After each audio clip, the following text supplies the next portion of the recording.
Good afternoon and welcome back to the IGES Symposium.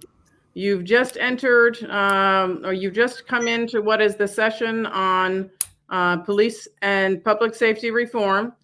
For those that were able to join us in our previous session, you enjoyed, I'm sure, what was a discussion and a keynote address by Ron Davis, former DOJ Cops Office Director, Executive Director for the Task Force on the 21st Century Policing, and visionary in this area.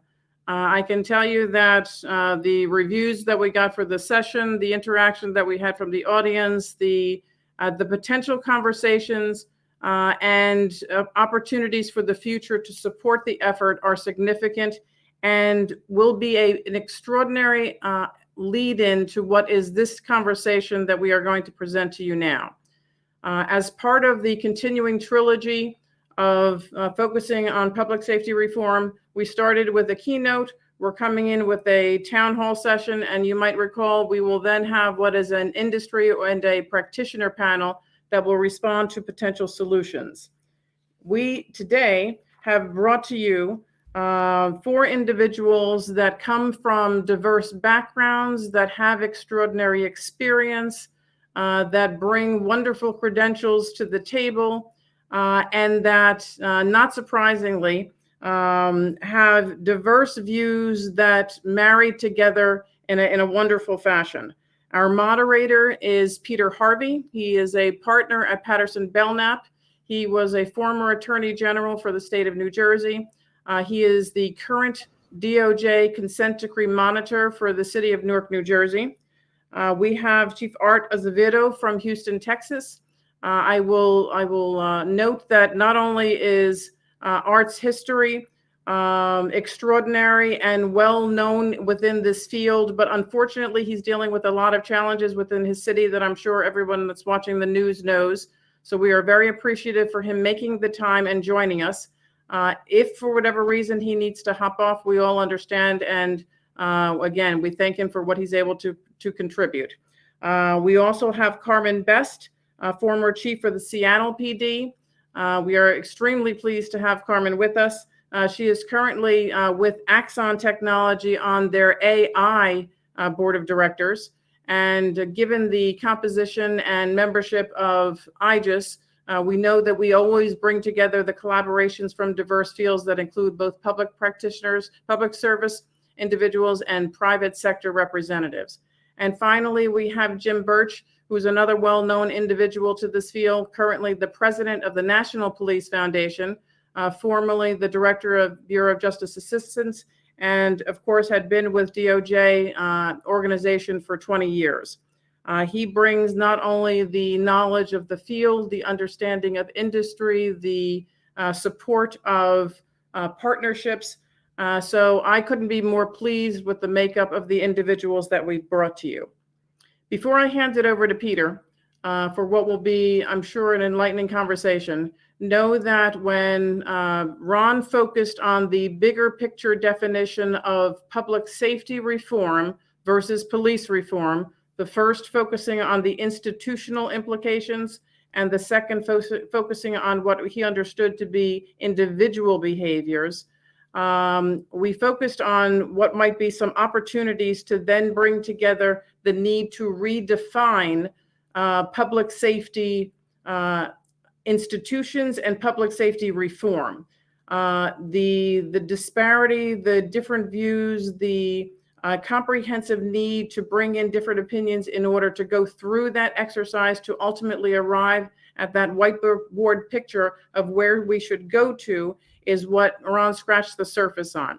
This conversation of what are your perspectives, or what are the panelists' perspectives, what are their experiences, and what are their proposed directions or priorities for the future is exactly what this group will look towards and that Peter will moderate. So I thank you all for joining us. Thank you, audience. Thank you, panelists. I will be in the background. Peter, if there's anything you need, just give me a yell. Thanks, Maria, and thanks to IGES for having us. Let's get right to it, and let's see if we can offer some granular suggestions, ideas, concepts, strategies for our listening audience, and let's take it in order. Carmen, then Art, then Jim. What are the guiding principles in your view with respect to police reform? Thanks. Had to take a moment to unmute. Yeah, well, there's so many things that we need to be looking at when we're talking about police reform, and reflecting back on the previous opening keynote from Ron Davis. We need to differentiate between, is it police reform or policing reform? Are we talking about the individual officer, or are we talking about reforming the system of policing? And so I think we really should be referring to it, as he noted, as policing reform. How are we going to reform, the entire profession of policing and make it what we want to see? And one of the critical components, of course, is going to be bringing in all of the stakeholders to have those conversations. And as was mentioned earlier, ensuring that we have a common definition about what we're talking about in terms of police service and what we're doing. So key principles are going to be, transparency, accountability, training, dialogue, conversation, policy. All of those things are going to be key components and key things to work on to ensure that we have policing reform, and that there's going to be a lot of other nuances that flow from that, such as having standardization of operations, ensuring that we have a consistent certification process, consistent training and development that has a nexus across the country, and ensuring that all agencies, whether they're 50 people or 45,000 people, are engaged and involved in some of the basic tenets of public safety and policing reform on a national level. And that's how we're going to build the trust and legitimacy that we need to move the needle in this area.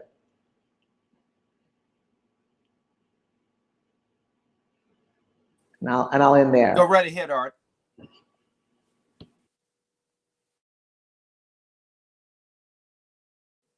I think you're on mute. We're muted again, so I apologize. Got a lot going on here in Texas with the freeze, and so I apologize if I'm in and out a little bit. But I'll echo everything that Carmen said, and it's really great to be on. But I think police reform is going to require more than us in the profession deciding what reform is, what reform looks like, and where reform should go to.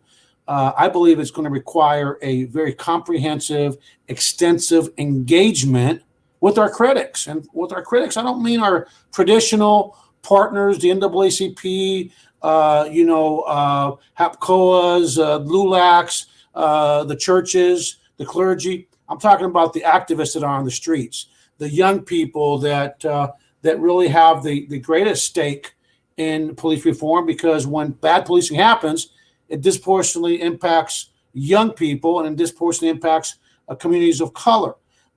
And so we need to deal with all the things that Carmen has talked about. We need to deal with individual hearts, individual mindset, individual behavior, but also we need to deal with what does policing look like. And I think as we move forward to determine what it looks like, we've got to engage the activists, the people who have taken to the streets, the people that have lifted their voices, the people that again will continue to take to the streets. And like I've told some of the folks that were beating up a Kaepernick about taking a knee, well, would you prefer someone to quietly take a knee, or would you prefer that they take to the streets? And then peaceful protests being hijacked by anarchists that want to turn to violence, that Chief Best knows a lot about in her poor city, what was happening there. And so let me just tell you what it looks like here in Texas.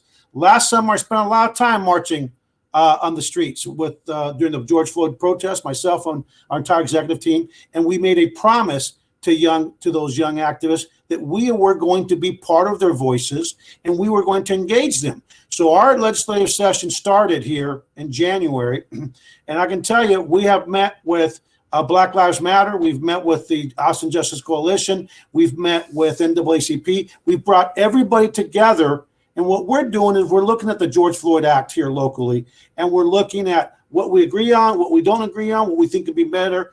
And together, we will be lifting up our voices in a unified front, probably the end of this month, early next month, calling on state leaders, on elected officials, to actually enact reform, which includes a lot of the minimum standards, includes training requirement, includes the disciplinary process, includes a lot of things. But if we don't engage the community, just like when we measure data, we measure things. Well, we always measure what we think is important to us. Why aren't we including young people to see what's important to them? That's what gave rise to Measure Austin when I was there 4 or 5 years ago, where we started looking at what's important. So I would just, I'm going to wrap up by saying that not only do we have to reform everything we've talked about, we also have to reform the greater system, because a lot of the anger and critique that police officers on the front line receive isn't really necessarily about the officers. It's really about a system that's broken. It's a system that's still locking people up for having a rock in their pockets. That person doesn't need to go to jail. They need to get a summons to go to a treatment. So again, it can't be just about the cops. It can't just be about what we think reform looks like or traditional partners think reform looks like. It has to be very inclusive and very broad, and it has to go well beyond policing itself. Art, with respect to that police reform legislation, will it deal with hiring practices? And if so, will it set any minimum standards or minimum requirements for people who want to be police officers? You know, what we're hoping it will require is the training requirements across the state. What we hope that it will also talk about what we call the Groundhog Day cops. I don't think that we can use gypsies or any of those terms anymore. So we'll call them Groundhog Day cops. You know, that they go from one department to another. They get fired from one, they go to another. So it is going to deal with those issues. But let me just be real frank. We already have elected officials at the state level saying that they will never pass anything with George Floyd's name attached to it. Think about that for a minute.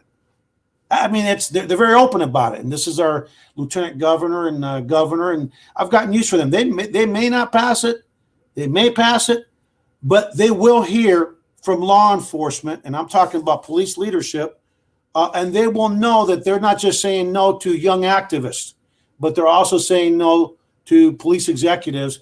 And at the end of the day, there's everything they do. People are watching. There'll be consequences. So we're going to continue to engage in all these issues. And I'm looking forward to the conversation. Jim, at the Police Foundation, what are your thoughts about, and what's the organization's thoughts about police reform? Well, thank you, Peter, and always great to hear Chief Acevedo and Chief Best give their views on this. And I truthfully can't add much more to what both of them said so well. But I will just say that we have concerns about some of the ways in which we are going about the reform response. We're hearing loud and clear from people in communities, people in businesses, people elsewhere who are calling for specific reforms that need to be undertaken at the system level, as you've heard talked about here. And yet our response in many cases is very limited to something very specific. And we're concerned about that because we don't foresee the ability to truthfully reform public safety and reform policing, as Chief Best and Chief Acevedo have just articulated, by implementing one thing very specific, one change very specific. So we need to make a lot of changes broadly, in addition to the very specific changes. So let me be clear about that. Reforms around the use of chokeholds, no-knock warrants, those kinds of things are all very important, very relevant, very necessary to consider. But larger scope conversations about what does it mean to serve the community also needs to be had. And we have to really take that seriously, as Chief Acevedo has just pointed out. To go out into the community and say, we're going to support a change in policy around chokeholds, and then we're done, right? That's not going to get us to where we need to be. In fact, it's going to make people more frustrated, more angry with the system. It is time to truly listen and hear people, see people, and take action to make the change that they are calling for, not substituting something specific and minor, relatively minor, in exchange for what we call reform. We have to truly think about what's the purpose of the system, What is the harms that are created by the system that frankly have been happening for many, many, many decades? And how do we fix that? That conversation cannot be lost or substituted for in this day. Jim, let me build on something that Chief Best said. She mentioned transparency. Now, how would you approach the request by many organizations to put, for example, disciplinary records of police officers in a statewide database that would be open to the public for major disciplinary action that has been actually taken against the officer? How would you also deal with use of force? These are two components that lend themselves to transparency. But what's the current thinking about it from a police policy standpoint? Yeah, this issue came up pretty extensively approximately a year ago when we were talking about what data should be released after an officer-involved shooting. And the conversation that we were engaged in at that time, which has now become the subject of a blog article that can be found on our website, is why is the name so important? Why is the name of the officer so important? And what we encouraged through Chief Ramsey in Kansas, what we encouraged was a more thoughtful conversation about what other data should be made available, what we need to be transparent about in those situations and other situations. So let's just not have a conversation about name and dig in, right? And dig our heels into the ground about whether the name should be released or not. I think there's good arguments on both sides about the name. But what we should be having a conversation about is exactly what you raised, Peter. What is it that people really need to know, big picture and more specifically about this instance, this officer, this agency, this unit, this division, this community? And that includes those kinds of records. Given the criteria that you articulated, Peter, that this is a serious incident, that it is, is essentially proven through the internal disciplinary process. These are not merely allegations, right? These are not rumors, those kinds of things. These are serious acts that have been committed and found to be accurate and held true or upheld. We should be transparent about that. We should be transparent about when an officer is involved in a shooting, how many prior shootings has the officer been involved in? What disciplinary action was taken or not taken in those situations? When an officer leaves the department, was there a decertification action taken? If not, why? We need to be transparent about those things. Most people don't even know that information exists. But I think if we're more transparent about it, we can create more trust, exactly as the chiefs here were talking about. Chief Best, weigh in on it. Yeah, absolutely. I just so appreciate being with these esteemed guests and with you, Peter. Just so enlightening. I can say on two things I wanted to comment on. One was when it comes to reform, and as Art and as Jim has mentioned, the idea that it can't just be community inclusive. It really should be community led. They'll just bring them to the table, allow the community to really take a leadership role in the outcome of their own public safety reform efforts in the area. Unpack that a little bit. What would community leadership look like? Let's use an example. Let's say that the police department is rewriting an existing use of force policy or writing a new bias-free policing policy. How would you engage with the community for that?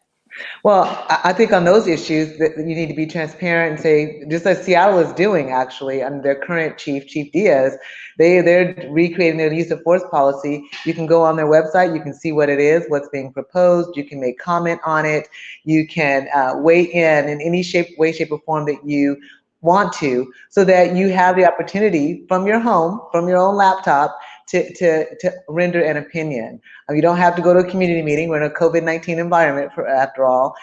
You can actually weigh in that regard. That is also a piece of transparency as well. I'm talking about more broadly, though, just what does policing look like and what services do we want to see, and how, if we have to divest in one area and invest in another, or invest in all areas, what the expectations truly are. And that means that whatever groups are out there, as Art mentioned, the young people, the activists, when they're coming together and they're meeting to have their, to get ready to go do their marches or present their opinions on certain issues, that's what You need to ask them, what is it that you want to see? And let them, at their pace and their time, engage in those conversations. And rather than you haul them out to the police precinct or the community center where they're meeting, you go and meet there. And I would bet you, that Art goes to where they are to talk to them, because that is what real leadership is about. When you want the community, whoever that is, any stakeholder, whether it's an activist or the NAACP, as he mentioned, or any other established group, they get to lead those conversations. They set the agenda, they set the tone, and you're an invited guest, so that really they have a buy-in and an ownership in what it looks like in the future. So I think that's a real aspect. And the piece about, showing your policies and all that is more related to transparency. And when it comes to transparency, philosophically, I think you just start with everything is open to the public. And the only thing that they don't get, you have to have a reason for not sharing it. There should be a reason. If there's some sort of criminal reason or civic reason that you can't do it, then obviously you don't. But other than that, the community, the police department should be giving the community everything that they're doing. There should be no areas that you view the police department as a public agency no different than any other public agency, and that the files of public records, absent, of course, not inclusive of investigative files. Sure, absolutely. And I would say not just being transparent in that fashion, because there's so much more at risk, and there's so much more of a laser focus on policing as a institution, that you should be proactive about it. What you're doing, just put it out there, unless there's a reason not to. Just if there's an investigation and someone's found to have committed a violation, in Seattle anyway, they just make that available to the public. So if you want to know, you can go in and see it. And I think that is the way you're going to build the credibility and the legitimacy that you need to move forward. I'll stop at that. Chief Acevedo, you're in the middle of a crisis now with frozen pipes and flooding and all manner of disarray. It raises the question, are there specific services that could be moved from the police department, or that should be moved from the police department to some other agency? And if so, what would be the services? What kind of training would those agencies need? What kind of personnel would those agencies need? And would they need to be open 24/7 as the police are, as the fire department are, as the EMS are?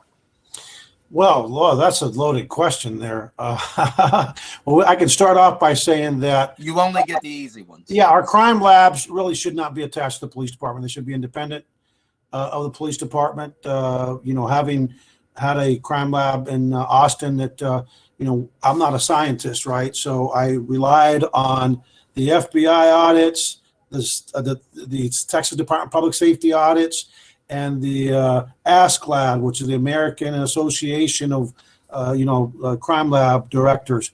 They all told us we were great. Come to find out, we had issues. And so I'd rather have those completely separate. I think it builds trust with the community, and most importantly, you have scientists and boards that understand the science much more than we do as police officers. So I'd say that was something. The other piece is mental health. We respond to a lot of mental health calls. But let me just say something that people need to understand.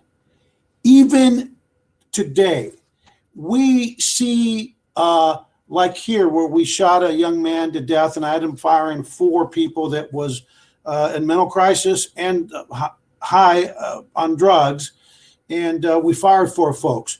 Well, from that one incident created the perception that, my God, the Houston Police Department has no clue how to respond to that. No, the Houston Police Department responds to 50,000 people in crisis every year. And a good number of those people are armed and threatening violence every year. And we had 1 that went sideways. But 1 is 1 too many. But we have to make sure that we understand that we have to add context to our failures. So our departments aren't broken. If I can hand those off, we would. The problem is a lot of folks don't want to be in the business of being first responders, especially if somebody's armed. We've got the co-response model here. That's a national model where we have a practitioner and a highly trained officer, and we've had 0 deadly encounters over the years. The problem is we don't have enough for a city of 2.4 million people, 670 square miles, with 50,000 plus calls a year. And we can't find enough people that are practitioners that want to work shift work 24/7, holidays, weekends. And so the solutions aren't as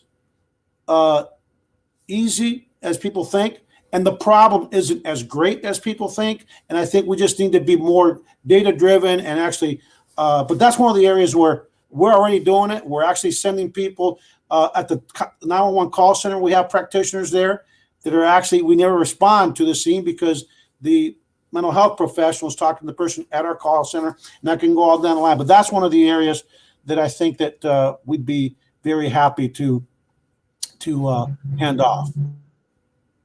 Jim, you've That's studied the this issue. firefighters. They've got a lot of time on their hands. We need to train firefighters to go these calls.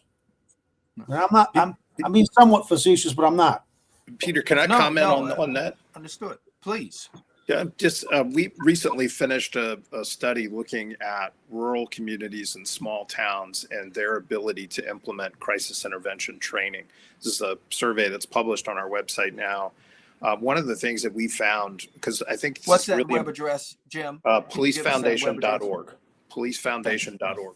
I think we often have these conversations about urban agencies, large urban agencies in particular, and how reform seems to only be an issue there, but it is an issue everywhere. And so I think we have to think about, when we talk about reform, what would that mean for rural jurisdictions, suburban jurisdictions, and smaller towns? There are 18,000 law enforcement agencies in America. We've got to think broadly about this. But our survey pointed out that, and this is relevant to Chief Acevedo's point about how we need to maybe shift some responsibilities. In these rural areas, there's far less capacity, far less spending, and far less ability of other community partners to be able to respond to some of these things. So not only do we have a challenge with how are we going to handle the incredible demand in these urban centers, but how are we going to handle any demand at all in these rural and suburban jurisdictions where it's hard enough to find anyone that is able to respond during the day, Monday through Friday, 9 to 5, much less after hours and on weekends. So before we jump into this pool, right, on how do we move and shift these responsibilities to some other agency, we need to have really serious conversations about, does that work for every community? To some of the comments I'm looking at, we had a comment from Mike Lyons who said, does this reform happen kind of universally across all jurisdictions, or do individual communities have to make adjustments? This is an example of that. And we have to be mindful of what rural communities and small towns look like. There's more of them than there is of the urban centers. Hey, I want to react to that real quick because Sure, please. Jim's point is really well taken about urban and suburban and rural. A few years ago, there was legislation about adding more capacity for mental health treatment facilities and drug treatment facilities. They wanted to put it all, my colleagues in the big cities wanted to put it all in the big cities. And I argued no, because what's happening is when we're bringing people that, by the way, you're only going to be able to hold them in many instances for maybe 72 hours at best. It's very difficult to keep people institutionalized, if not impossible. We're bringing them from 100-mile radius to 150-mile radius to the cities. And then 72 hours later, they're released. And guess what? They're not going back to the community they came from. And what we do is we pile on and make the problems bigger. So we do have to look at having investments and in the rural areas instead of continuing to bring everything to the city. And I just throw that out because I don't think people realize the problem it creates in the cities. And I'm going to pick up on that because we dealt with that. Let me just finish. We dealt with that in Seattle, being the largest city in the area, and then some of the smaller jurisdictions have these, people who are in crisis and other problems, and they bring them into the city. They get the 72 hours of the treatment, and they release them, right there in the city, and then they come downtown, and then we're readdressing the same problem. They're just only shifting the situation from one area to another, and that's not a solution or a resolution. And so that's a universal, I think, issue that we were all trying to work through. Greater than that, I just want to reflect back on some of the words that Ron said about systems being broken, and those broken systems end up with the police being the ultimate response. So we divested out of our health system when it came to dealing with people in crisis. You know, that there's not enough hospitals, there's not enough beds, there's not enough treatment, there's not enough psychologists. And so those folks are now, you know, wandering the streets in many cases, and the cops are the ones left to respond. Not the best response, by the way, but we picked up, you know, because they're available 24 hours a day, 7 days a week. We picked up this responsibility. We've done the training, and I think we're a better response than no response. But obviously, the systems need to develop so that we can have the best practitioners available to address the problem. But as was stated earlier, that's not going to happen overnight. So, you know, cutting off or defunding half your police department and having them go away, that problem, those issues will remain. So there needs to be time to really truly evaluate what can be applicable and what can work and how to build systems. And even if we gave them, you know, $50 million, $100 million this year, right now, they can't turn on a dime and fix it. They're going to have to train and educate and, you know, develop the protocols and practices and build the buildings. I mean, it takes time to do these things. So I don't think we should rush to do anything right away. We should be thoughtful about it, have those serious conversations and engagements, recognizing that, yes, we have officers responding to policing as a profession, responding to these events, but it's going to look different depending upon where you are and what that might look like. And if we rush to judgment and rush to react, we're going to end up with another failed and broken system. So, Chief Best, let's stay with you on a different topic. How do we address this issue of systemic bias in police organizations? How do we deal with it from a standpoint of hiring, training, discipline?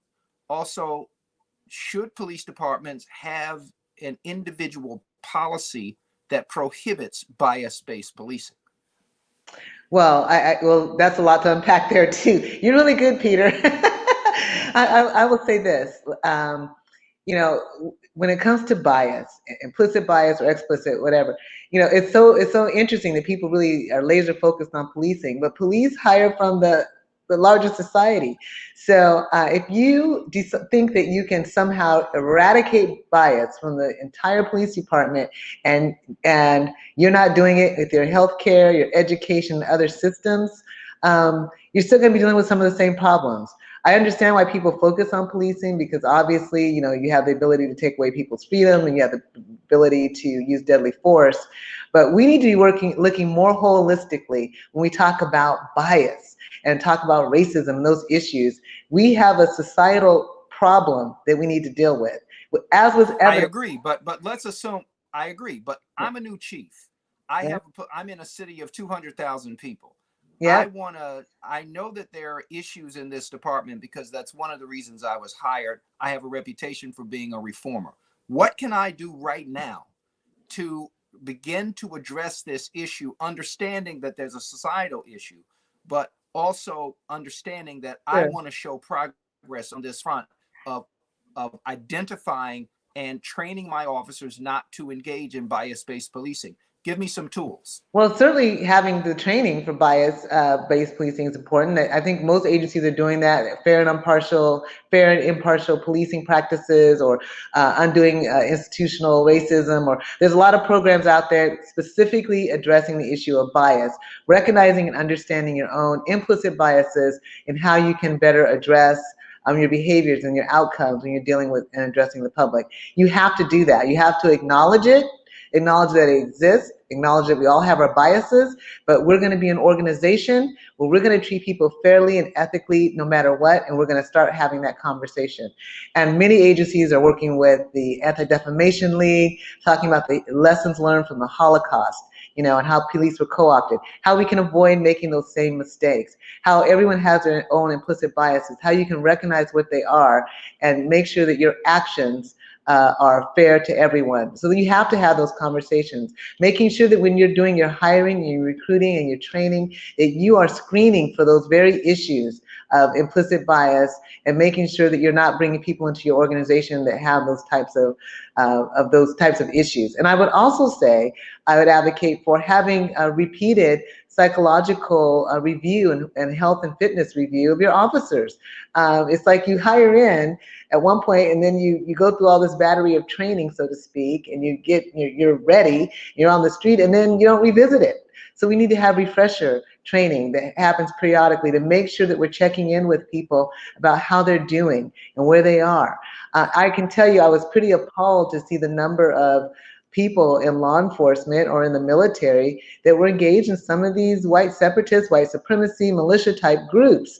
And so I believe they probably didn't hire in as a member, but somewhere along the way, something went sideways. And now we're dealing with a person who has these issues. So we have to do repetitive review and training, looking at any sort of one-offs, a person who has repeated complaints, or just making sure that we're checking along the way and holding people accountable to make sure that something doesn't go awry midstream. And I think that would be incredibly important. Peter, Jim, give us your thoughts about how the Police Foundation is thinking about identifying and eliminating bias in police organizations. Well, I think one of the things I would talk about is to Carmen's point about doing these background reviews of candidates that we bring in. You know, we've long said we need to really take a hard look at that process. Right now, we focus on screening out ineligible people, but we don't focus enough on screening in the best people for the job. That's an example of a substantial change that could be made in our hiring practices, bringing in people to policing that have the right capabilities to be what some research articles have called guardiors. These are people who can be, who are guardians by nature, but who can be warriors when and where needed. They know how to switch. Well, what are some of the qualities that police organizations and police leaders should look for to shift it from eliminating people, for example, with criminal records? So we say, okay, I don't want him on my force, but how do we identify her or him to join us? What are the qualities we would look for? Well, right now we typically use screening tools that help us identify or provide indicators of serious, mental health issues, other kinds of problems that would make a person unfit for policing. We screen those people out. But there are different batteries or tests that could be used to identify pro-social characteristics, people that are willing to engage and have conversations, people that are willing to be compassionate in their understanding, right? To listen as much as they speak, to hear what other people are saying, to be empathetic when and where needed, right? These are examples of be able to solve problems quickly, be able to work effectively under pressure without making a bad decision. These are examples of skill sets that we just take for granted are out there. As long as you don't have one of these serious mental health issues or a serious background problem, it doesn't matter to what extent you have some of these other criteria, we'll either screen you in or screen you out. I think we need to be more focused on screening people in who have these criteria. But let me say something about what Carmen talked about, because I've been pointing this out now for years and have not been able to really get any traction. In the federal level, when you get a job at a federal law enforcement agency, you go through an extensive background check. And guess what? Every 5 years, you do it again. No matter where you are or what you're doing, you go through a reinvestigation every 5 years. And if your clearance level goes up, you go through another reinvestigation. Sometimes you can have 2 or 3 investigations within a 5-year period. And then there could be times where you go through a reinvestigation for some other reason. That generally doesn't happen at the state and local level unless there's an internal affairs that require, right. So this is something for us to think about, because as Carmen points out, we most likely didn't bring somebody in who had an affiliation with a hate group. I mean, that could have happened, certainly. But I think that over a period of time, the job can take a toll on people. People change their views, they age, they think differently. We need to have these reinvestigations. All right, so let's talk about use of force. The reason why, obviously, is because most police departments that get into trouble don't get into trouble because a couple of cops got caught taking money or protecting drug dealers, as depicted in modern American films. They get in trouble because they shot somebody who should not have been shot, or they've killed someone who should not have been killed, or they have used excessive force against someone where the public says, you got to be kidding me. So when we talk about use of force and we talk about de-escalation, what are the components of a thoughtful review of existing use of force policies, and perhaps a thoughtful review and rewriting of those policies, as well as modern training with respect to both use of force and de-escalation? Chief Best, please. Yeah, well, I think that neither one of those are absent. They should be in, the de-escalation is a part of the use of force review. I mean, we want to make sure that as officers are coming into scenarios, and a lot of training has been focused on ensuring that you slow down, you take the time, you evaluate what's happening. You don't have to have, in many cases, a split-second resolution. We really want these to be thoughtful, and it's okay to back off, to take cover, to start a dialogue. We really want that part of that de-escalation. A big part of it is just slowing down, being thoughtful and thinking things through a little more clearly as they happen. Obviously, sometimes things happen in an instant, and there's there's not a lot you can do. But given the opportunity to have time when you're responding and setting things up, we really want people to slow down, find ways to not have to engage with force, because time is your ally in any of those situations. And so that is a really important piece of how we engage. And those de-escalation techniques need to be reiterated all of the time and practice both in scenario-based training and in repeated technology training that happens on the internet, when you just have people log in periodically and get good information about how to handle these situations. That has to be a constant and continuous review. And then when it comes to use of force, again, minimizing the level of force that needs to be used in any situation. Your first reaction should not be to grab your gun, or to grab your taser. It should be, okay, what can we do here? Can we back off? Can we call in other people? Can we slow this down? Can we move people aside? How can we minimize and take the time to do this? And a big part of that de-escalation training is time, distance, and shielding. Give yourself time, put in some distance, provide the appropriate shielding. And those things, those techniques really will help, limit the level of force that needs to be used. But sometimes force will need to be used, that you can't get away from that. But certainly if you can talk through what happened when, and why decisions were made, and why things happened, that too is a way of building legitimacy with the public. They need to know and understand these things. And so I would definitely say that those use of force policies need to incorporate a de-escalation. Here's what our expectation is. We want you to use time. We want you to use distance. We want you to get the appropriate shielding. Call in your hostage negotiators or your psychologists or whatever your organization is using to have those types of conversations, to evaluate the responses and the reactions of the person you're addressing when it's reasonable and feasible to do so. Again, we have to also recognize some things happen, in split seconds. And those are the situations where your training and what we've been teaching people, we expect them to fall back on that immediately in those circumstances. That's why it's so important to keep it repetitive and keep it fresh. We focus on it so much, not because we want people to use force, because in those rare instances when they have to, we want their reflex skill to be one that uses good judgment. Director Burch, weigh in on this, but also address what I think I'm hearing is there is a role here, a defined role for managers in police organizations, supervisors in police organizations, with respect to use of force training and use of force messaging.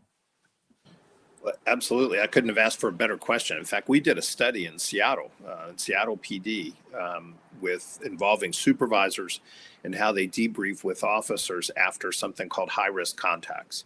And so and Carmen may have actually participated in that, I don't know. But the study found that if we can get officers to, exactly as she said, slow down their thinking, right, to be more cognizant and careful and judicious in terms of how they make decisions about high-risk contacts where force could have been used or an arrest could have been made but wasn't made, for example. This is not just your average contact, but high-risk contacts is what we focused on. The data demonstrated that we would be able to reduce complaints and unnecessary arrest as a result of just having that supervisory intervention. So literally, Peter, this is as simple as a supervisor sitting down with an officer and reviewing how they handled, using body cam footage or otherwise, how they handled a particular situation and talking through that to train them in this process of slowing down their thinking. It's very effective. We're currently looking for an agency to replicate that study. That study was completed, I believe it was out of UC Irvine. That was the lead on that, and it was very effective. We want to be able to see if we can repeat that same finding in other places. But this is one of the first times where we've found the power in a study. We found the power of a supervisor to intervene effectively in this way to prevent future unnecessary force or unnecessary arrests or negative interactions.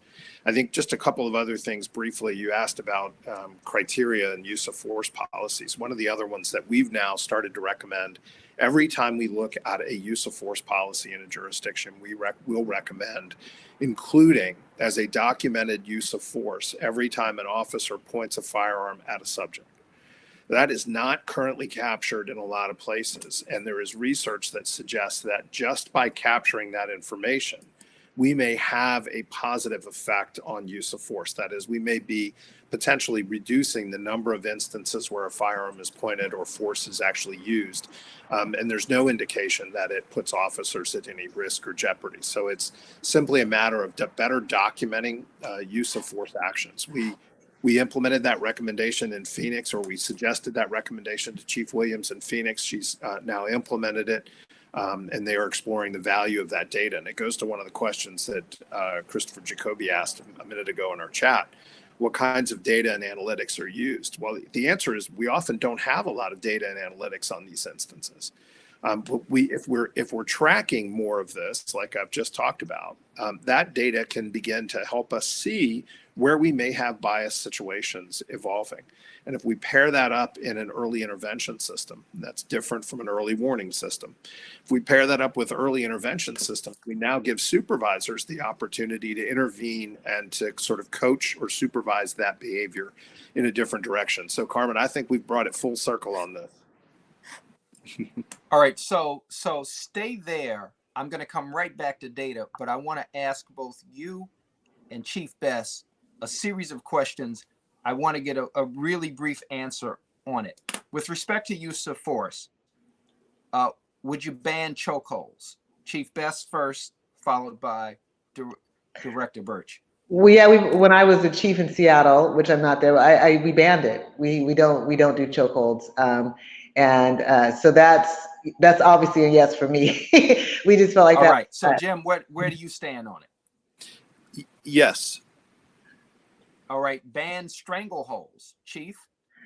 I'm not familiar with that term, strangleholds. So I don't know that it's different than chokeholds. Chokeholds, but if it is the same, then I would probably ban that as well. But again, same answer, Jim.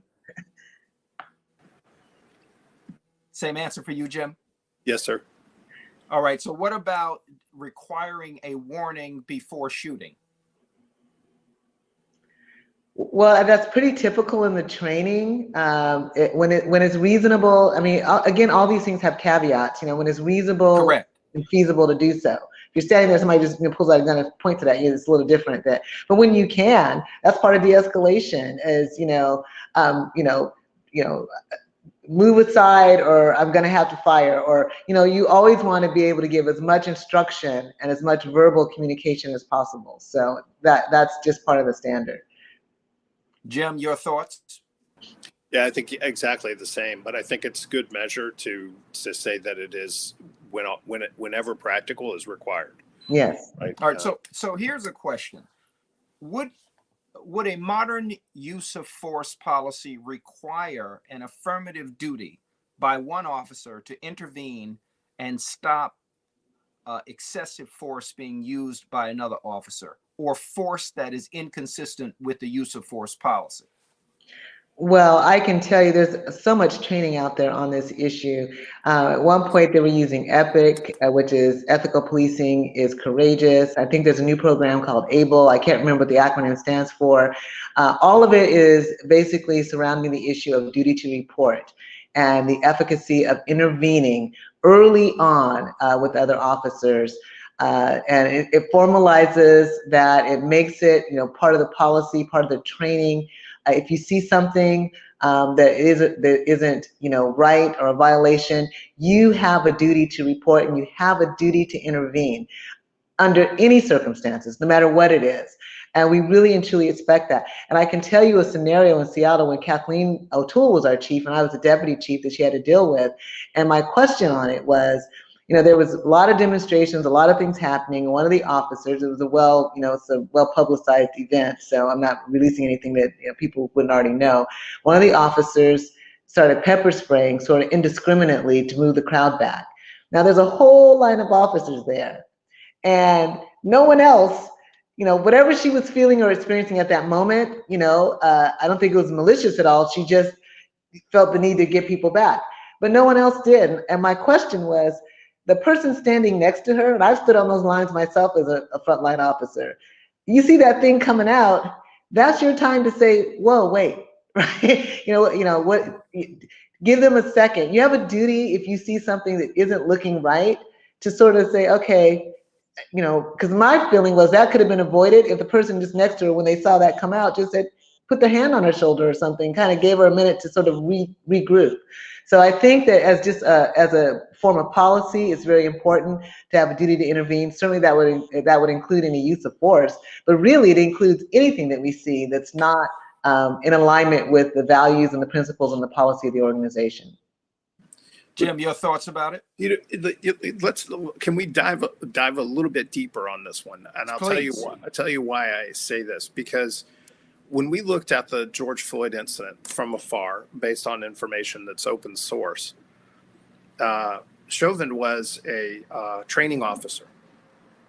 So he was the officer that was senior on the scene, was designated as the person to be training at least one, if not two, of the officers who were there with him. At least two of those officers that were there with him had, I believe, Carmen, correct me if I'm wrong, but I believe it was less than a year on each. One of them just a few days. So they were all new. I knew that, fairly new. So they're all new. Here's a person who definitely has responsibility for training and teaching these younger officers, may have had responsibility for providing input into their performance and whether or not they stay a police officer. So do we really expect them to intervene when they're told otherwise, to essentially stand in between me and the person filming so that I cannot be filmed while I murder this person? Do we really expect that officer to turn around and challenge his training officer on that street? I think we should expect. But it raises the question. If you are taught that in the academy, why wouldn't you do it, even with a training officer? In other words, if you come on your first day understanding, this is a core precept of the organization, shouldn't that motivate you to do it? And if it would, shouldn't that be something that is a core component of your training coming out of the academy? Can I weigh in just real quickly, and then I'll give it back to Jim because he's such expertise in this area. But I would say there's two different things, because what Jim is talking about is culture, and culture trumps policy every day. We know that, right? I mean, it's the culture that you really need to change. But part of doing that, I would agree with you, Peter. Part of that is in making it emphatically clear that you have a duty to report, training on it, showing it, tell, show, do, and holding people accountable. But Jim makes a very valid point. I've been that rookie officer who was questioning maybe something, but didn't want to say anything because I'm the new person and I don't have the experience. But we have to move that culture needle. And the only way to do that is to, talk about it, train on it, hold people accountable. Once they're being held accountable, we've told you, we've shown you, we're holding you accountable for it.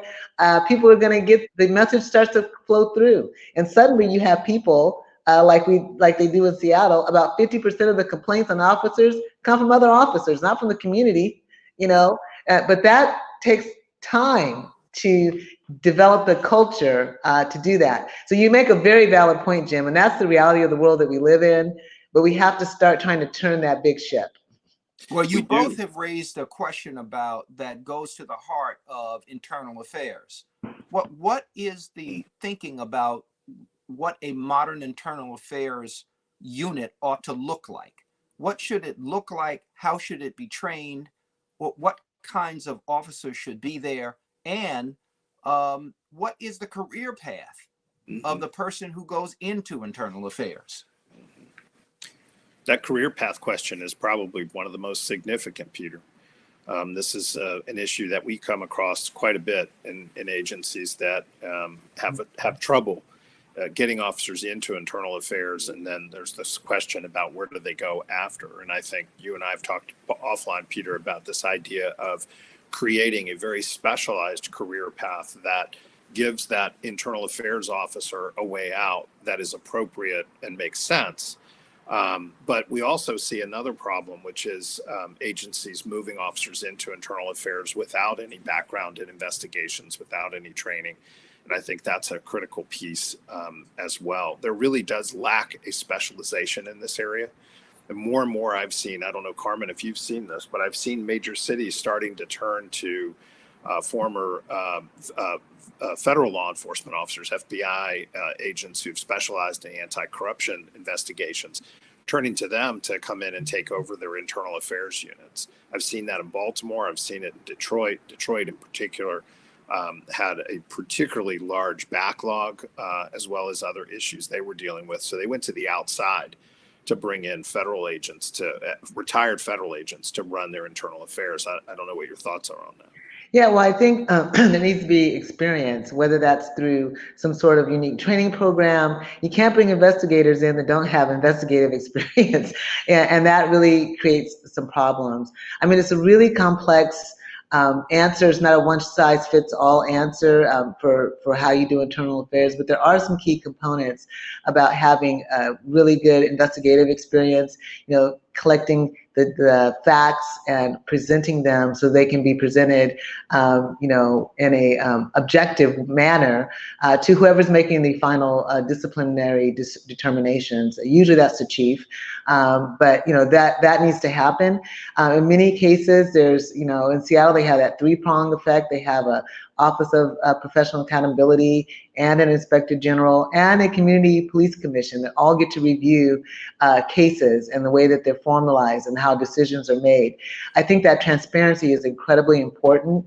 A lot of organizations are moving to having not officers, but having outside entities do the investigation. That's more or less a way of building the trust and legitimacy, because it really doesn't sit well with a lot of folks that it's the cops who are in the organization who are reviewing the cases involving cops that they sometimes have supervised or worked with or have lunch at their house, all of those things that come into play. And so they want to make sure that there's objective review of whatever the cases are. Go ahead. No, I'm sorry. I didn't mean to interrupt. I was going to share something about a career path, but please, I interrupted. No, just quickly, I'm wrapping it up. But yeah, I think that those are key components, objectivity, investigative expertise, so that you can build the legitimacy. And whether that comes through, some retired federal people, civilians that have been appropriately trained, or other avenues, you really have to have, that expertise, that muscle built. It's an interesting approach. When we were implementing the consent decree with the New Jersey State Police, we created under the consent decree was the Office of State Police Affairs and the Office of Professional Standards, both in the New Jersey State Police. Well, the New Jersey State Police are part of the Attorney General's office. It's not a separate entity. It's a division. It's called the Division of State Police. So detectives who came into State Police Affairs, who examined the internal affairs cases and conducted internal affairs investigations, and then presented the disciplinary cases against those officers.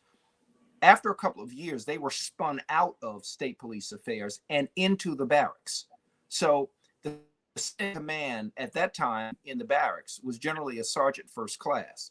So we made arrangements that when, after about 3 years, someone would spin out of state police affairs, go into a barracks on the Parkway, the Turnpike, or some other barracks around the state, in line to be a lieutenant. And they would take with them to those barracks the good practices they learned in state police affairs, and would teach younger officers, this is how you do the job. These are the rules of how you do the job. And what we found was that it lifted the practices and indeed the courtesy of the officers working out of those barracks, so that, you know, you didn't have people coming into an internal affairs job or internal affairs responsibilities with a dead end. And they did not go back into the organization, for the most part, as pariahs. They went back in the organization as teachers. And so I think one of the challenges that police organizations have is they haven't quite figured out this mix of internal affairs. I know that in New Orleans, as part, at least for some time, and it may still be there now, the police department is under a consent decree as well. The FBI has an agent embedded in internal affairs in the police department to help review cases, which I found to be extraordinary and also quite helpful. Mm-hmm. So I think it's an area of focus for police organizations, because to the extent you have fair, thoughtful, reasonable, good detectives in internal affairs, you get a different level of behavior out on the street with the public, because officers know that misbehavior, misdeeds will be swiftly investigated, and there will be a consequence to them. So while you want officers to act altruistically, you also are okay if they act well, because they fear the repercussions of not acting well. So that's it. I want to shift, if I can, to data. And Chief Best, let's stay with you on this. What is the data, day-to-day, that a commander, that a lieutenant, that a sergeant needs to do the work? We talked a little bit about an early intervention system. Jim, you raised the early intervention system, and you distinguished it from early warning. So I want both of you to discuss this concept of what kind of data does a modern police organization need, and how granular must that data be, and to what end will they use it?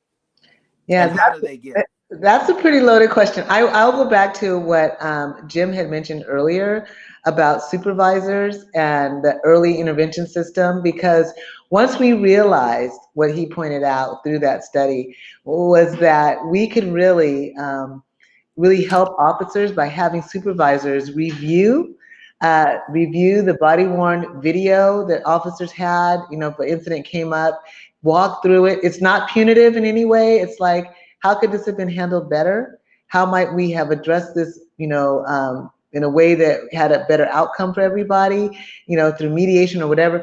Though that is so incredibly important to how an officer interacts in the future, before they go down a bad path, or before these things get exacerbated, and these bad habits or bad you know, intonations, if you will.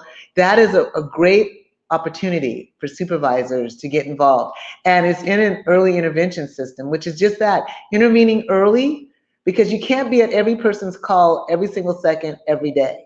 But as these things come to light, either through another officer or, you know, just reviewing, you know, how many times people called in, or just doing random reviews, if you will, you can pick up things that you see and that you notice that can help those officers and supervisors being engaged.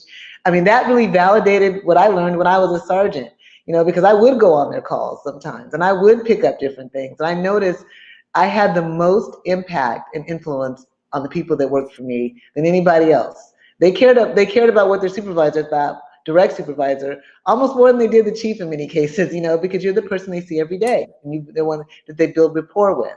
So I think that's incredibly an important piece about the supervision and the early intervention that you bring up. And also, I just wanted to cover just quickly, you know, that pathway of progress for people leaving internal investigations. Yes. That I think is incredibly important. We often wanted to give them sort of, you know, for lack of a better word, a cushy position, you know, less stress, because it is very stressful doing that job. but with the thought that we want to put them back in the field because they learn so much and they can teach so much. Things that That's the point. people may not have picked up on it. And my first supervisor came from internal investigations. She's a sergeant now, retired. I was a rookie officer. But because she was there and because she had dealt with, quite frankly, a couple of corruption cases and officers who had done some pretty bad things, she was very in tune to helping us and guiding us to not make those same kinds of mistakes or minimal mistakes. Even if it came to something, in Seattle, where, Seattle has its own culture, but even parking your car at the parking where there's a meter, she would just throw a quarter in the meter, whatever. She goes, that way nobody can say you're in any way abusing anything. I mean, I was like, what? But we learn from that. So then even to this day, I will still do that. So those are the little things that you can pick up on as you work through, because she saw people would see that and they would complain about it. So nobody complained about our squad having that because our sergeant had already seen that through her experience in internal affairs. It really helped us to move that cultural needle. I don't think that was your question. I'm sorry if I deviated. No. You addressed it. You addressed it quite well, and you also addressed this data question. Jim, what about an early intervention system versus an early warning system? And by the way, can't I just go to Best Buy and ask for the early warning system and get the product off the shelf and just load it into my IA Pro? I mean, isn't it that simple? It may be, but I wouldn't recommend it. I think that we've focused a lot on early intervention because to us, the concept of early warning is late in the game, right? If we have warnings, that means we've got problem behaviors that have already manifested and they're become evident and detected by this system. And so the idea is, let's move it earlier in the process, right? And begin to detect those indicators that there is some sort of a disagreement or struggle between what the officer is doing and the policies or the nature of the job. And these are different. What we flag in an early intervention system is going to be very different from what you would flag in an early warning system, right? Early warning system being more punitive, disciplinary focus. Early intervention system, not at all punitive or disciplinary, but instead very much a tool for supervisors. Who do I need to intervene with? Who do I need to spend more time with? Who do I need to talk to, check in with? As you were saying earlier, Peter, make sure they're okay. It could be that they're having family issues. It could be that they're having financial issues, or maybe they're having problems with one of their own family members or children that you could be helpful to, or the EAP or others could be helpful too. And so early intervention is much broader, focusing ideally on the health and wellness of officers as much as it focuses on behaviors. And look, if we want to change the culture of policing and we want to change the outcomes that are developed, we have to change the way we do business. And that includes the way we supervise, the way we nurture new officers and mentor new people in the organization. And I've said the word officers many times, but this doesn't just apply to officers. It should apply to civilian staff as well. We've seen more and more times where we've gone in and done an after action review following a major critical incident and learned that the professional staff were in many ways forgotten. They were overlooked, and our haste to provide support services to those who were first responders on the scene. We forgot about the dispatchers who were on the phone with the person who was taking their last breath. And so we have to think, I think, comprehensively about that. And to your point, Peter, about data, I think generally there's probably a lack of data that's available to supervisors, but I also think at the same time there's a risk of providing too much data, right? And that I think, as Carmen pointed out, too much meaningless data. You get meaningless data. You get too much noise, right? That don't mean anything. Absolutely. And with the nature of this work, as Carmen pointed out earlier, in her example, that there are situations where someone confronts you with the firearm, you're not going to have the time to give a verbal warning. You're not going to have the time to try to de-escalate. Just depends on that situation. So I think there is a risk, given that, there is a risk of focusing on each individual specific interaction to a very granular degree. I think instead what we need to be looking at is those trends overall, and how is an officer performing overall in their interactions with people. And while I'm on this point, let me throw something out there because I've lost track of how much time we have, and I want to make sure I put this out here for the okay. We're going to have to take Q&A. Let me just put this here, and I'll ask one more question, very short, and get a short response. So the three categories of data analytics, you need immediate response data. That's your 911 type calls. You need data about your investigative activity. And certainly you need analytical data. That's data that crime maps the city, for example, or tells you what kinds of offenses are occurring, what times of day, in what areas of the city. But the question is, how do you build it? What are the components that you use to build? And this is the last question that is a related one. Is there a role for the private sector? We talked about IA. Is there a role with HR? Is there a role with data systems? Is there a role with any kind of supervisory responsibility? Is there a role with crime labs, for example? So how do you build that data system? And is there a role for private sector? And then we'll go to Q&A. Who do you want to go first, Pete? Chief Best. Sorry, Okay. Chief Best. Yeah, before I do, I think, Jim, you wanted to finish a thought, something that you wanted to get out. Yes, or please. please do that now. Oh no, I will add it on to my response here. Okay. It fits perfectly. Okay, great. Well, when it comes to data, I will tell you this from my own experience. It is really important to have. It really helps you as you look at trend lines and everything. But you know, we have they're still there at the Seattle Police Department, data folks that we brought in. A lot of grad students that is specialized in this. They got their master's degree and they can't wait to come in and pull up a lot of information, and they're good at it. But as a chief, I don't need to see all of that information. I mean, it's a lot, right? You know, and I got a busy day and community meetings, and other things happening. I just want to look generally at, where we are at use of force, where the crime trends are. And what I would actually just train my eye to do was look at the anomalies. If for some reason everything is right in this area and it's pretty much in alignment over time, then probably not something I need to jump on right away. But if I see a line that's like one thing is like out there, or even if I'm looking, I could look all the way down to the officer level, actually, by squad, by precinct, by region, by time of day. There's so much information and data out there that, I just wanted to make sure I had at least that daily overview of like, well, what happened last night? How many uses of force? What's our trend line looking at?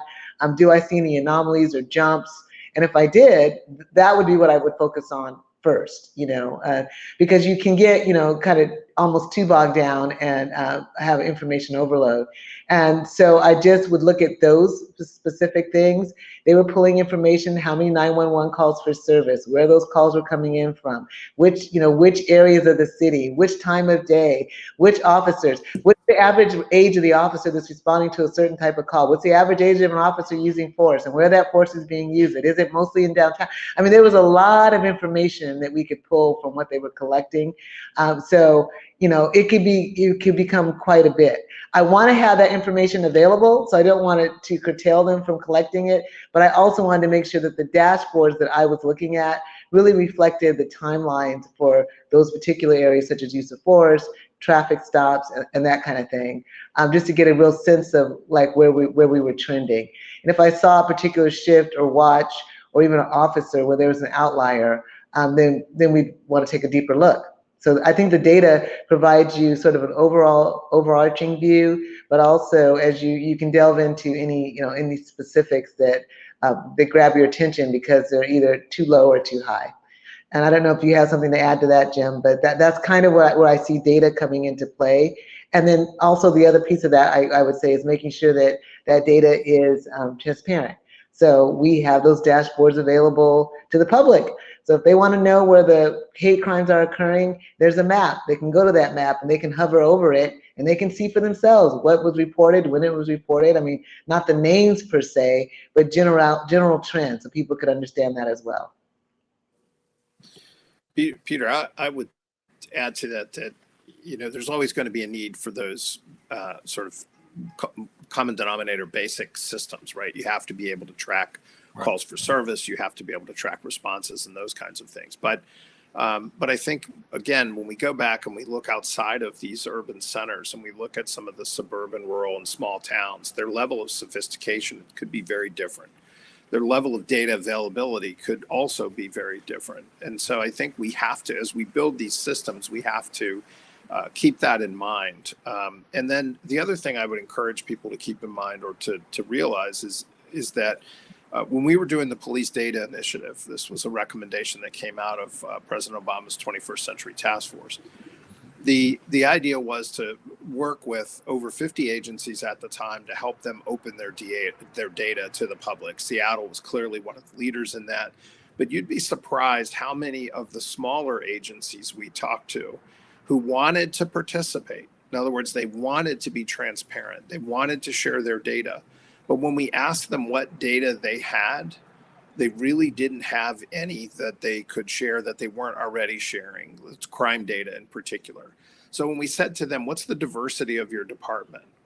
The answer was often, somebody might have that data, but we don't think we have it. We don't collect it. We don't collect it. What about training? We don't collect it. What about internal affairs results? What were the outcomes? Well, that's collected somewhere, but it's generally not shared. So, these are the kinds of challenges that I think we run into. And so what I would want to leave with the IGES community is, as we think about developing these systems, you all are incredibly good at developing systems that help people solve a specific problem that they know they need to solve.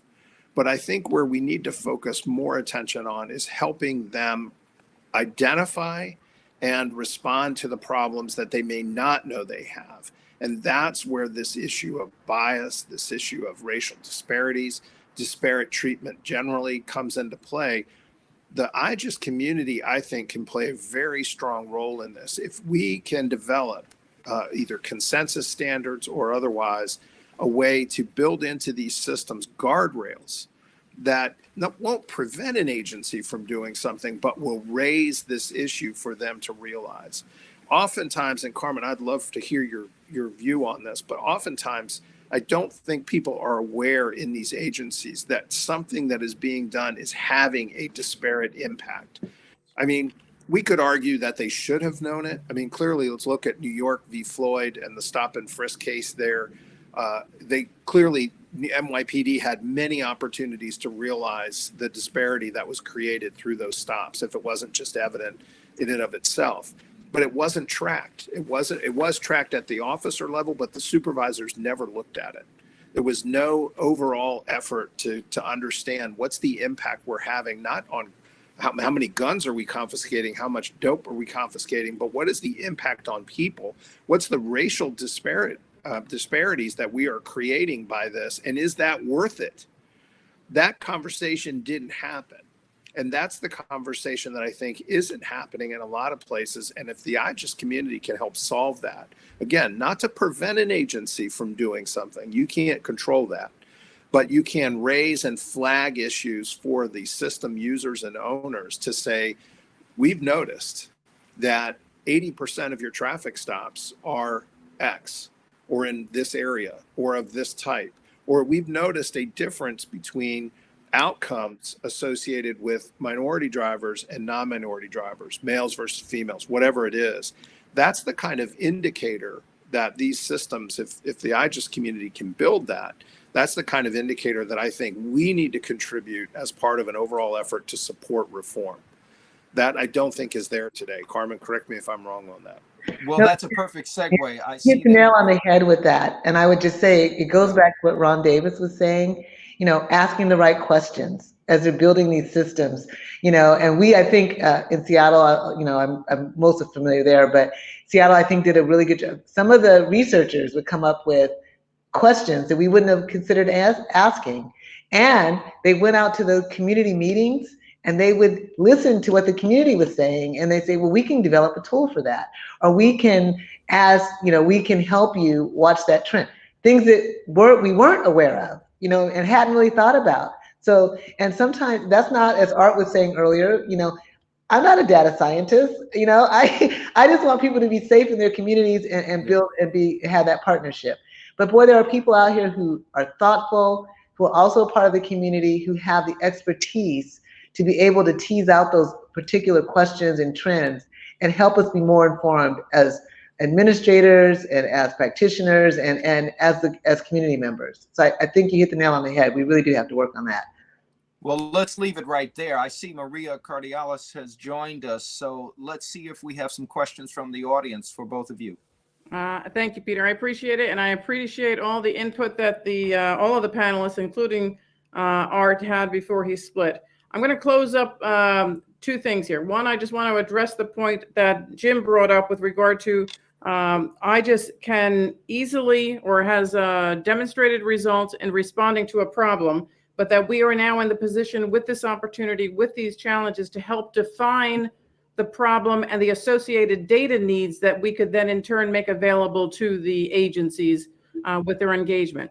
So to that end, Jim, I think very honestly, if you saw my desk, you'd be reminded of the old days, because it's all these different ideas of different potential partnerships, summits, discussions, focus groups that bring together the practitioners in order to help us flesh what that problem out is and the priorities are, in order for us then to be able to theoretically respond in kind with the data that then helps you make better decisions. So we're all on the same page. But Peter, you're absolutely right that I want to at least bring two questions that I thought were of value for the broader audience to get some answers on. One was actually to a point that Chief Acevedo mentioned, but I'm sure that you guys will be able to respond. And that was from Dave Roberts. What are the critical issues surrounding development of a national registry tracking police misconduct? And associated to that, are states and agencies prepared to revoke an officer's certification over misconduct, right? It's not only the, do we want to track it, but then what do we do once we have the answers or once we have the data to give us decisions to potentially make? Well, Art was talking about what they're doing in Texas, and he sounded, somewhat suspect as to whether or not that legislation will go through. But I am a firm believer in national standards and having some sort of certification process. As Jim mentioned earlier, having that review that occurs every X amount of years. And, I think the data and the researchers can figure out the cadence, whether that's every 2 years or 3 years or 5 years, what makes sense based on what we're seeing. But there should be some sort of review along the way about what an officer is doing. And if we can show that, there's an issue or that an officer has left one agency, we should be tracking and going to another agency and then going to another agency, bringing with them their baggage and bad behavior. That is something that we absolutely have to address. There is a decertification process in most states, but, we need to have continuity in that process. There's issues depending upon where you are. Your geography will determine whether or not when you leave that job, that information follows you or not, what you can disclose to a future employer, what your certification within the state, what happens there. So I really think there should be a standard for that so that people can't, I think a national standard. So not only can they not move around within their state, they can't leave, for example, out of Texas and go to New York or Seattle or some small town somewhere where they don't maybe have the level of background, investigation that other areas have in place, so that you can minimize the negative impacts of people. And we should be tracking that. And as you said with Officer Chauvin, who's no longer an officer, but to my knowledge anyway, that there should be, if there's repeated incidents, repeated complaints, things coming forward, there should be a process in place to remove that person in some capacity. What that is exactly, may vary, but to let that go on is really inexcusable. Somebody should be paying attention to those things. At the very least, there should be a database that gives a photograph, a name, and what is in the public record of that officer's conduct, so that a police chief can go to that database. And you won't be able to escape because you were employed in Iowa and now you're coming to New Jersey to see the job. There's a database available where your name can be inputted, and we know that it's not somebody with your name, but it's actually you, or it's not you. Right. So Jeff Naylor in the comments just posted the URL for the National Decertification Index, which does exist. So there is a national index, but it is voluntary for most states to participate. Those that can participate, because not all states have a post or peace officer standards and training entity, those that can participate often don't, because there are questions about liability. in reporting that information through the decertification process. That's a question that's got to be answered and addressed, probably through legislation of some kind. But then on the other hand, you have a much larger number of agencies that hire laterals without checking the decertification index. I mean, not just laterals, but anyone really, without checking the decertification index, which there should be no liability for doing, but agencies are still not doing it. So we've actually recommended, we did some research for the Commission on Accreditation for law enforcement agencies. We recommended that checking the National Decertification Index be a requirement as part of complying with CALEA standards around hiring and background checks. If we resolve this liability issue, it should also be a similar requirement to submit, again, those cases where an officer has been proven to have committed serious misconduct. We're not talking about failed training. We're not talking about poor performance necessarily. We're talking about serious misconduct or violations of the law. Those should automatically be submitted. There should never be a question about liability in that. Excellent. When we scheduled this session, we thought 90 minutes would cover it, but it hasn't even scratched the surface. But I thank you all for the input. I am going to give you one last round for any parting thoughts. Carmen, let's start with you if you don't mind. Then we'll go to Jim, and then I'd like Peter to have some comments. Great, thank you. First, I just want to thank you for having me. This has really been just a great experience, as always, working with IJIS. And Peter, thank you for the very thoughtful questions, and all the other esteemed guests. I know Art had to leave, but Art and Jim, I'm just honored to be here. I will say this, one of the critical things that we have to continue to have these discussions. We have to continue to try to move the needle. There's a lot of things that were covered here today, and it can seem somewhat like there's just so many complexities. But ultimately, we have to develop systems that involve and are engaged and are community-led. We have to be able to reimagine what we're doing and not get stuck in what we used to do in tradition. We need data and research and evidence-based practices to help us move things forward. We need to be able to share that information. We need to be transparent in what we're doing. We need to also recognize, and I really love what Ron Davis was saying earlier about, focusing on the profession of policing and the systems versus the individuals. We know individuals do things wrong. We have to engage there, but it's systems where we really need to focus our attention and our effort, is how we build these systems so that as we move forward, we can get the right people in there to push it forward and do the right thing. So I just thank you all. I'm very excited about this conversation. And I know that I just will come up with some really cool and neat things that we can review and see and to help us along. I appreciate that, and we will invite you back to that table. So rest assured, we'll see you again. And Jim, if I can bother you for some comments? I'll ditto that. I mean, it's been an honor to be a part of this conversation. I always enjoy talking with Peter as well as Carmen, and great to see Carmen again, and Maria, you as well. I would just sum this up by saying what I think I've already said, and that is I don't see IJIS as a bystander in this conversation at all. In fact, I see IJIS as an extremely important part of the conversation. And not only that, but playing an extremely important role in reform. You all really do have so much power in what you create and what you provide for the law enforcement community. If we can get your help in addressing some of these issues through the technologies that you create and deliver and the solutions that you provide, it's going to help us all. And I think the agency leaders, Carmen included, I'm sure, would really support and appreciate having your help in solving some of these issues. And when we say solving, we mean reforming the system. Wonderful. Consider the challenge met. My last comment is it shouldn't take a federal consent decree for a conscientious police leader to decide that improvement is necessary and improvement can be achieved. It should be purposeful. It should be intentional. It can be achieved. There are enough experts and professionals out here to help. So if you're thinking about it, do something about it. Love it. Folks, I thank you so very, very much. We appreciate all the time you gave. I am very sincere in saying that we will be inviting you all back to the table to have these discussions and discuss next steps. So thank you, and we will see you soon. Take care. Thank Stay you. well. All right. For those members of the audience, we hope that you appreciated all the messages, all of the extraordinary experiences, all of the guidance, all of the areas that we as a community will be able to support. So what I just want to sort of provide for you before we lose you is to advise you that we're going to present another sponsor video, this time for Motorola Solutions. As always, we are always pleased and honored to have Motorola as a partner.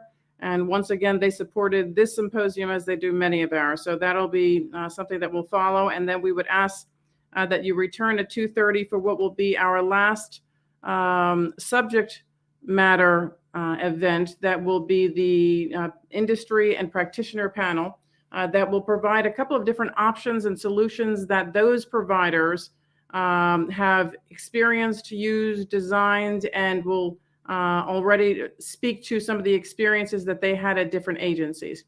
I have seen both of those key representatives from IBM and from Moto in the audience, so I know that they'll be able to respond directly to some of the points that were brought up by Ron Davis, as well as the panelists that we just had on this Reform Town Hall.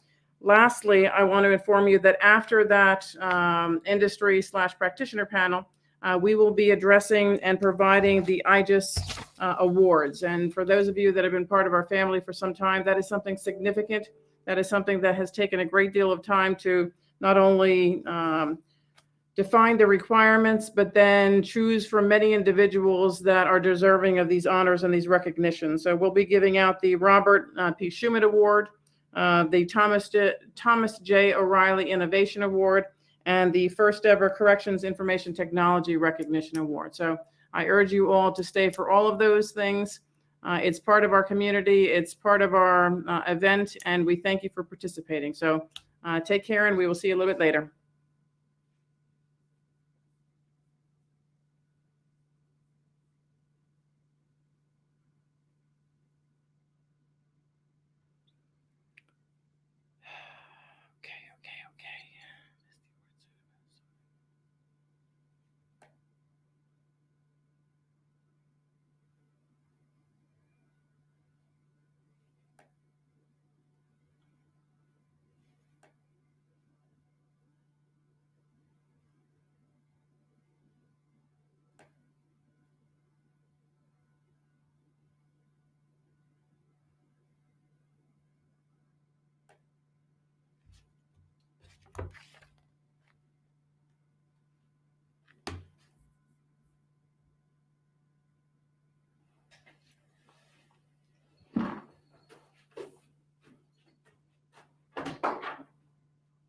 I don't know if it's just me, but I can't hear Moto.